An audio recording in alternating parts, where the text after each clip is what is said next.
Eleanor Vance, a creative woman in her 50s, loved her backyard. It was her sanctuary, and in it, a vibrant, flowering bush was her pride and joy. It spilled just a little over her property line, onto the perfectly manicured common area of Bellwether Greens. She smiled, admiring her work. She barely noticed the tiny drone that sometimes buzzed overhead. She was too focused on the beauty of her bush. One sunny morning, the peace was shattered by a thick, official-looking envelope from the Bellwether Greens Homeowners Association, HOA. Eleanor's brow furrowed as she read the stark words, "Notice of violation." Her bush was declared non-compliant, an encroachment on common area. It cited specific, obscure bylaws. Eleanor sighed, annoyed, muttering, "It's just a bush." She set it aside, intending to deal with it later. Arthur Finch, the impeccably dressed and stern HOA president, sat at his desk with Brenda Carmichael, his meticulous assistant. "The Vance property," he said curtly to Brenda. "Any movement on the landscaping violation?" Brenda checked her tablet. "No, Mr. Finch." No response to the initial notice. Finch responded, then issued the first fine, $50. "Make it clear we have zero tolerance for deviations. Maintain the integrity of Bellwether Greens." Eleanor soon received another letter, $50 fine. She tried calling the HOA, polite but firm. "Yes, I received a notice about my bush.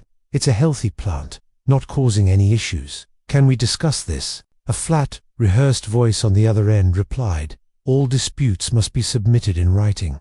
Ms. Vance, as per bylaw 3.7. Eleanor sighed, exasperated. A week later, another letter arrived, $100 fine, with a warning of further escalation. Eleanor's annoyance hardened into quiet stubbornness. "They're not going to push me around over a bush," she told herself, walking her dog. Eleanor saw Mrs. Davenport, a kind but timid neighbor. "Eleanor dear, I heard, about your bush. Be careful. They're very strict these days," Mrs. Davenport warned. Eleanor replied, "It's absurd, isn't it?" "It's just a little bit of green," Mrs. Davenport confided. "They fined us for a gnome once." "A gnome? It became quite expensive." "It's Mr. Finch. He's been HOA president for years, and he's gotten very particular."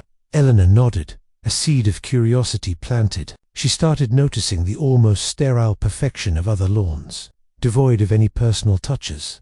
That night, Eleanor was at her computer, looking up HOA bylaws online. They were vague and broad, granting the board immense power. She pulled up publicly available HOA financial reports. They were dense and confusing, but she noticed a lot of money going to a company called Green Vistas Inc. for landscaping. The amounts seemed unusually high for the work she saw. She zoomed in on a line. Annual contract review. Green Vista always seemed to win. Then, she pulled up a photo from a recent community picnic. In the background, Arthur Finch was laughing, remarkably close, with the slick-looking owner of Green Vista. Their interaction seemed too familiar. The final hammer dropped with another HOA letter. This one was thick, heavy. Her heart sank as she saw the words, "Final notice intent to lien." She read the amount, her eyes widening in disbelief. $12.5, she whispered, ... and still growing. The letter stated the fines had compounded, retroactively applied under a newly interpreted bylaw about persistent non-compliance. Eleanor crumpled the letter, her hand shaking. She stared out her window at the offending bush, now a symbol of her fight. This isn't about a bush, she realized. The $12,500 fine loomed, and Eleanor knew she couldn't fight alone. She thought of David Chen, a tech-savvy neighbor she'd briefly met. She sent him a hesitant text. "Hi David, this is Eleanor Vance from down the street. I have a really weird HOA issue, wondering if you could spare a few minutes to look at some documents." "No worries if not." David, surrounded by monitors displaying complex spreadsheets, agreed to help. Eleanor sat beside him, overwhelmed by the numbers. "Okay, this is interesting," David said, pointing to a line. "Green Vistas, they're getting a huge slice of the pie, and their rates are, frankly, insane for what they do." Eleanor pointed to another line. "What about this consulting fee?" $50,000 to Phoenix Holdings LLC, David typed rapidly. "Phoenix Holdings, let's see, shell company. Registered in Delaware. Owners are obscured, but there's a faint digital TRAIL. Wait a minute, look at this." He pulled up a public record. Phoenix Holdings was set up 6 months before Finch became HOA president. And the registered agent for Phoenix Holdings is the same lawyer who handles Finch's personal trusts. Eleanor gasped. He's funneling money. David continued digging, comparing the HOA's projected reserve funds to their actual balance. The reserve fund. It's almost empty, he said. They're claiming a major unforeseen infrastructure repair in the works. But there are no bids, no contracts, nothing concrete. It's a ghost project. He then pulled up a bank statement that appeared to be an HOA account. A significant $4.8 million transfer was highlighted, marked future community development. The recipient account was partially blurred, but David, through meticulous cross-referencing of transaction IDs, found a match. It led back to an account indirectly linked to Phoenix Holdings. Eleanor stared at the screen, horrified. $4.80 million. That's what they're going to make us pay, isn't it? Not as a fine, but to cover this. David nodded. Looks like it. They'll call it a special assessment to replenish the reserves. A fine is just small change compared to this. At the HOA office, Brenda Carmichael, meticulously dressed, looked tired and uneasy. She overheard Arthur Finch's angry voice from his office. I don't care. We need to push this assessment through now, before anyone digs too deep. Brenda picked up a file. Her hand hovered over the shredder, then quickly pulled out a single page, a memo detailing Finch's instructions to manipulate financial reports. She folded it tightly and slipped it into her purse. A flicker of resolve crossed her face. Eleanor and David began to gather other homeowners, the Miller family, facing foreclosure over pool maintenance fines, and an elderly couple, intimidated into expensive, unnecessary roof repairs by HOA-recommended contractors. They shared their stories, their notices, their cancelled checks. They're preying on us, Eleanor told them, using fines and fake repairs to steal from us. That $4.8 million isn't a future project, it's what they've already taken. The group exchanged shocked glances, a feeling of unity beginning to grow.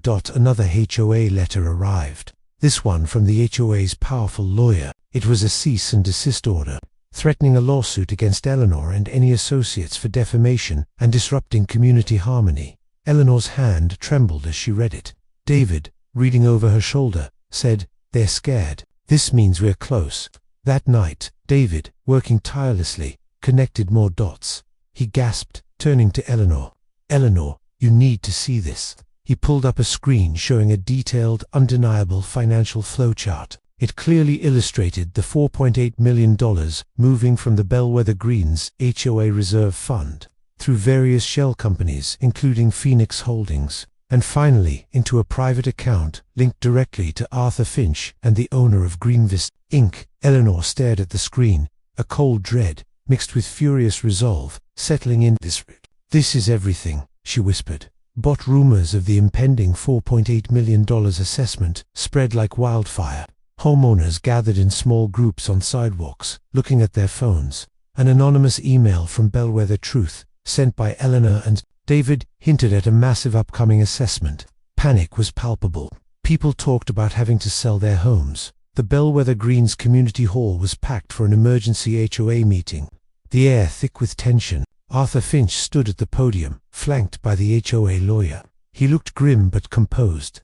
"My fellow homeowners," he said, his voice grave, "I regret to inform you that Bellwether Greens faces an unprecedented financial crisis due to unforeseen infrastructure failures and severe budget shortfalls.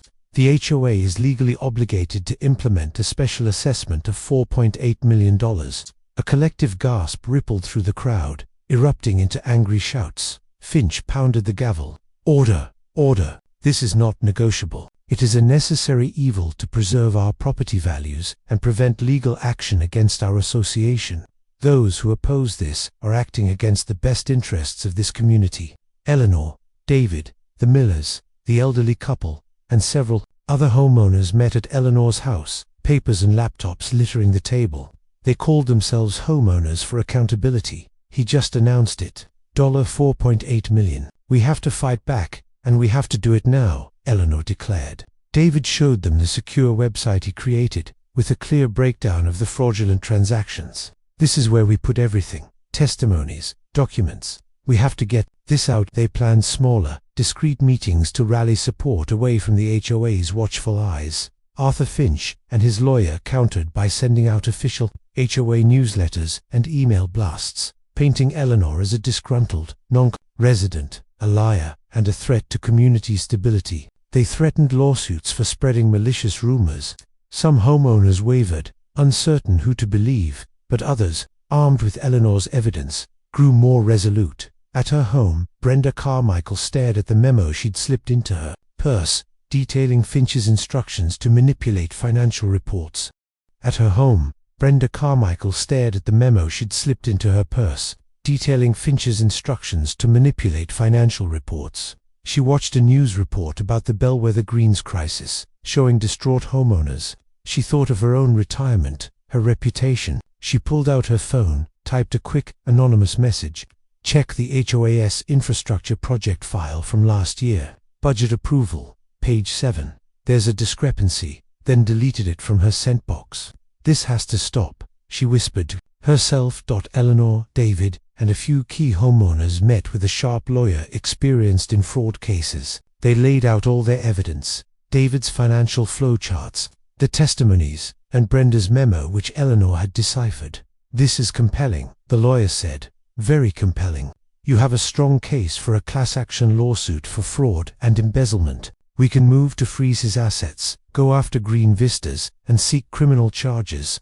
The homeowners exchanged hopeful, but cautious, glances. The next HOA meeting was electric. Media vans were visible outside. Arthur Finch, pale but still arrogant, stood at the podium, rushing the vote on the $4.8 million assessment. All those in favor of the special assessment, raise your hand now, he called out. Hands began to rise hesitantly. Suddenly, Eleanor stood, holding up a stack of documents. Her voice was clear, ringing through the hall. Mr. Finch, before we vote, the residents of Bellwether Greens deserve to know exactly what this $4.8 million is for, or, more accurately, where it went. She walked to the front, David beside her, projecting the incriminating financial flowchart onto the screen behind Finch. This is the real truth, Eleanor continued. The $4.8 million isn't for unforeseen problems. It was systematically stolen from our reserves, laundered through shell companies like Phoenix Holdings, and diverted directly into Mr. Finch's personal accounts, in partnership with Green Vistas Inc. She held up the memo Brenda sent. And this is the internal memo, detailing the plan to cover it up. The hall erupted with shouts and gasps.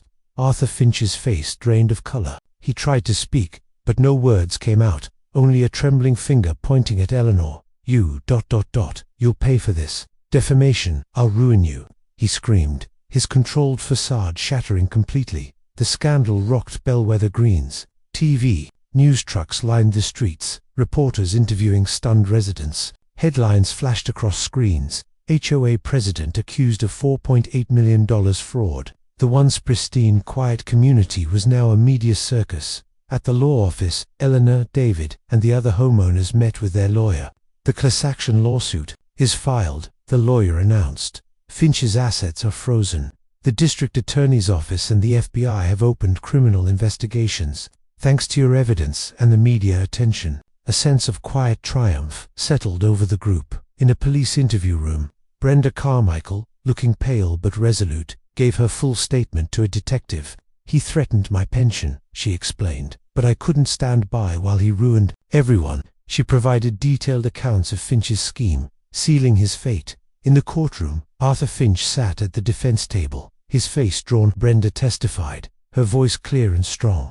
And this memo directly implicates Mr. Finch in the fraudulent transfer of $4.8 million from the HOA's reserve fund, the prosecutor asked. Yes, Brenda replied, looking directly at Finch. News clips flashed, Finch being escorted by police, headlines screaming guilty. The community hall, once a place of fear, was filled with open discussion. Eleanor, David, and other homeowners led the new HOA meeting. They were electing new, honest board members, revising outdated, oppressive bylaws. The atmosphere was one of collaboration. The Miller family parents smiled, relieved. Our house is safe, Mrs. Miller told Eleanor. The elderly couple beamed, having received partial restitution for their fraudulent repairs. At the law office, Eleanor and David sat across from their lawyer. It's taken time, the lawyer said, presenting a document, but with the asset forfeiture and the civil judgment against Finch, we've recovered a significant portion of the $4.8 million. It will be returned to the HOA's legitimate reserves or distributed directly to homeowners, pending final court approval. Eleanor and David exchanged a look of profound satisfaction.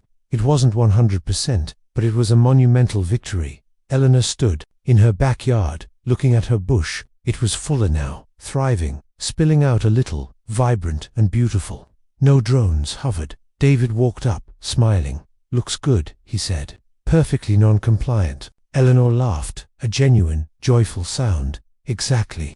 It's a reminder that sometimes a little bit of wildness is exactly what's needed." In the background, other neighbors were out, chatting, walking their dogs. Their lawns weren't perfectly uniform anymore. Some had small, quirky decorations, a splash of individual expression.